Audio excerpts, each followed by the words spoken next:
Hattest du schon mal ein englisches Meeting und jemand sagt plötzlich Schadenfreude? Alle nicken und niemand stolpert. Heute zeigen wir dir 5 überraschende Arten, wie du deutsche Wörter smart in englische Gespräche einbaust. Im Büro, beim Smalltalk und auf Reisen auf B2-Niveau. Und ja, du lernst nicht nur die Wörter, sondern auch, wann sie gut passen. Du bekommst kleine Sätze, klare Beispiele und eine kurze Rolle. So klingst du natürlich und nicht, angeberisch. Hallo zusammen, schön, dass ihr da seid. Wenn du üben willst, die ganze Lektion ist auf Vocabli. Also, los geht's mit Art Nummer 1.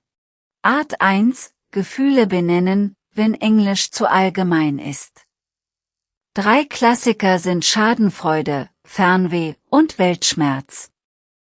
Das sind große, kurze Wörter mit viel Gefühl drin, und die Leute im Englischen kennen sie oft schon. Genau. Schadenfreude heißt, man freut sich ein bisschen über Pech bei anderen, meistens spielerisch gemeint. Fernweh ist der starke Wunsch wegzufahren. Also, du willst einfach raus in die Welt. Und Weltschmerz ist dieses schwere, traurige Gefühl über die Welt, wenn alles zu viel scheint. Kleines Mini-Rollenspiel, direkt für Smalltalk auf Englisch, okay? Stell dir 2 Leute auf einer Party vor. Person A sagt, Honestly, Ivy got total fernweh after that travel vlog. Person B antwortet, Same, Therese some Weltschmerz too with the news lately. Dann A lacht, no Schadenfreude, but my ex-epic fail was wow.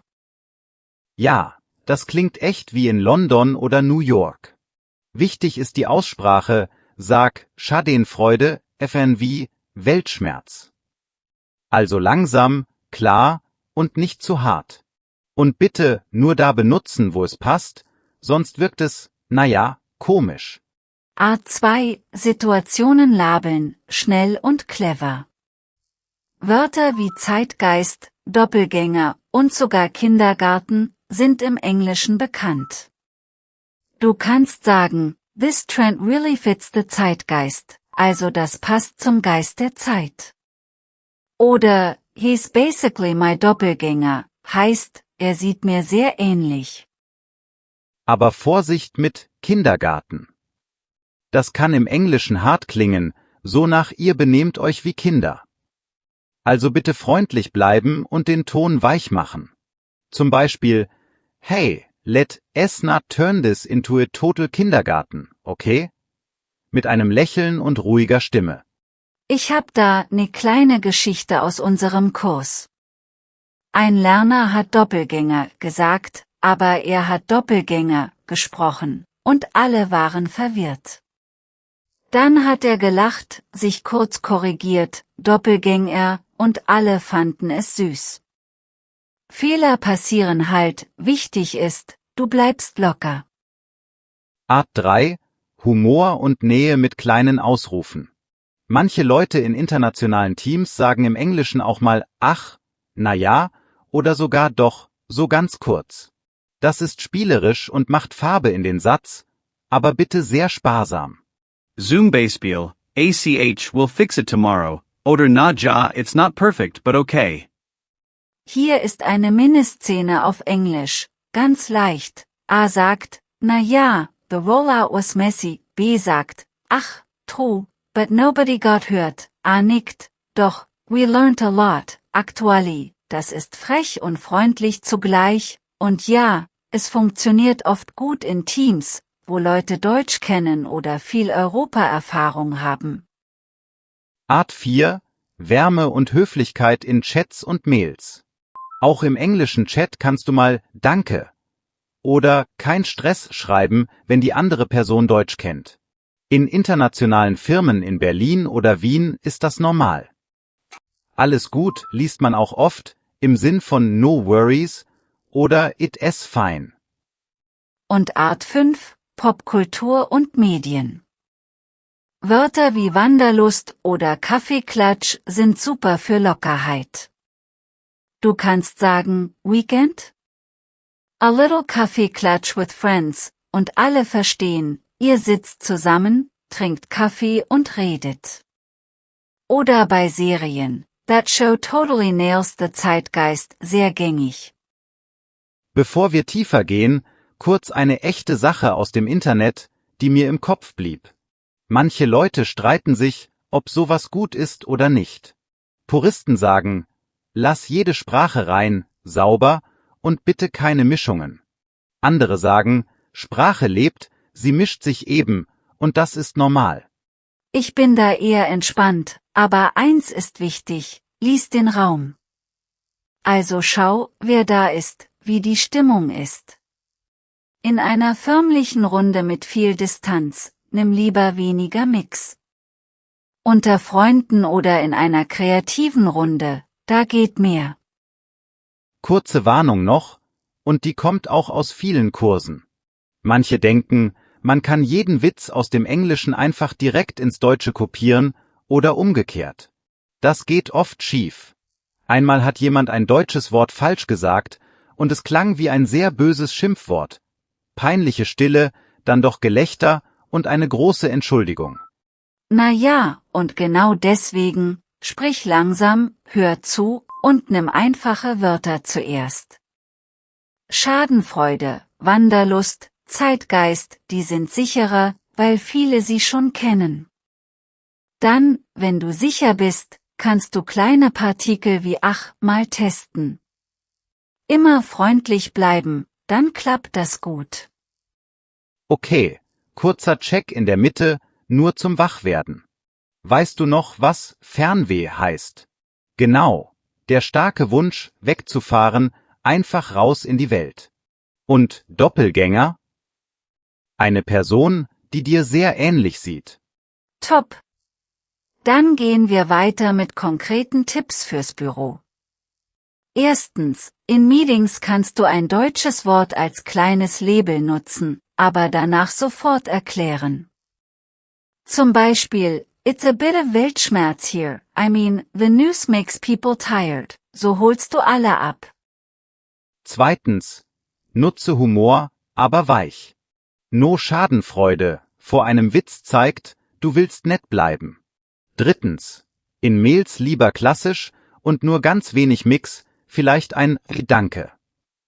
When du unsicher bist, frag Kurs, is it okay if I say Zeitgeist here?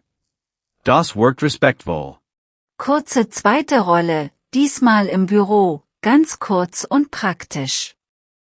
A sagt auf Englisch, this campaign really hits the Zeitgeist, but our rival looks like our Doppelgänger. B antwortet, true, and no Schadenfreude, but their launch flopped. A schließt, na ja, let's learn and move on, so bleibt es locker, aber klar. Fein. Und jetzt zwei typische Fehler. Erster Fehler. Du wirfst viele Wörter auf einmal rein und hoffst, es wirkt cool. Das ist zu viel. Lieber ein Wort, dann eine kleine Erklärung in einfachem Englisch. Zweiter Fehler, du nimmst Wörter, die zu derb sind.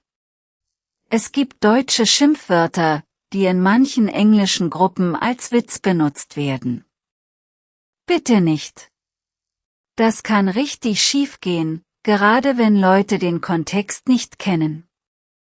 Aussprachetipp, echt wichtig. Mach kleine Pausen um das Wort, also This is, Pause, Zeitgeist, Pause vor Real. Dann versteht jede Person den Punkt. Uendi when Dyke Jaman fragt, what does that mean? Antwort Kurs, the spirit of the time. Fertig. Noch was zur Kultur. Viele wundern sich, dass deutsche Dubs von Serien so formell klingen, obwohl die Figuren jung sind. Das zeigt gut, dass Ton und Stil schwer zu treffen sind. Deswegen ist unser Tipp, hör viel Originalton und schau, wie Leute wirklich mischen. Dann findest du ein gutes Maß für dein Team oder deine Freunde. Ich hab noch eine kleine Story von einem Hörer. Er war neu in Berlin und seine internationalen Freunde sagten im Englischen ständig kleine deutsche Brocken. Na ja, doch, ach so. Erst dachte er, das ist falsch. Dann merkte er, Das ist einfach der Stil der Gruppe, locker und freundlich. Genau, und er hat dann langsam mitgemacht. Erst Danke, dann kein Stress, später mal na ja. Alle fanden's sympathisch, weil er nicht geprahlt hat. Das zeigt, klein anfangen, mit Gefühl für die Runde. Lass uns die 5 Arten nochmal ganz klar machen, kurz und knackig. 1. Gefühle benennen, Schadenfreude, Fernweh, Weltschmerz. 2. Situationen labeln, Zeitgeist, Doppelgänger, vorsichtig Kindergarten. 3. Humor mit kleinen Ausrufen, ach, na ja, doch, aber sparsam. 4. Wärme in Chats, Danke, kein Stress, alles gut, wenn es passt. 5. Popkultur und Smalltalk, Wanderlust, Kaffeeklatsch. Mit diesen 5 Ideen hast du schon viel Werkzeug für Englisch mit deutschem Flair, aber ohne zu übertreiben. Noch ein Mini-Tipp fürs Reisen. In Hostels in, sagen wir, Dublin oder Lissabon, hörst du oft Mischungen. De canst du easy sagen, I've got total wanderlust right now, UND alle lacheln. Oder am Sonntag, we did a little Kaffeeklatsch, und jemand fragt vielleicht neugierig nach. Und wenn dich jemand korrigiert, nimm es freundlich an. Sag einfach, Thanks, I'm learning, und lächle. So bleibst du offen, und die andere Person hilft gern. Sprache ist, ja, Teamwork. Was ich noch betonen will, Timing. Sag das deutsche Wort genau an der Stelle, wo es eine Lücke füllt. Nicht als Deko. Wenn Englisch ein gutes Wort hat, nimm das. Stimmt total. Ein Wort wie Weltschmerz ist stark, aber nicht für jeden Montagmorgen. Vielleicht lieber bei tieferen Themen, Nachrichten, Klima, sowas. Für leichte Themen reicht ein Wanderlust oder Kaffeeklatsch völlig. Noch 2 schnelle Beispielsätze, die du heute schon nutzen kannst. No Schadenfreude, but that meme was hilarious. Oder, our brand catches the zeitgeist this year. Kurs, freundlich klar. Und 2 fürs Chatten, Danke for the quick reply, sehr international. Oder, kein Stress, take your time, wenn jemand spät antwortet. Das wirkt warm, aber nicht zu privat. Wenn du uns jetzt zuhörst, probier doch gleich mal laut zu sprechen. Say, Zeitgeist, Pause. Doppelgänger, Pause. Schadenfreude. Und achte auf dein Tempo, schön ruhig. Okay, kleine Mini-Frage an dich.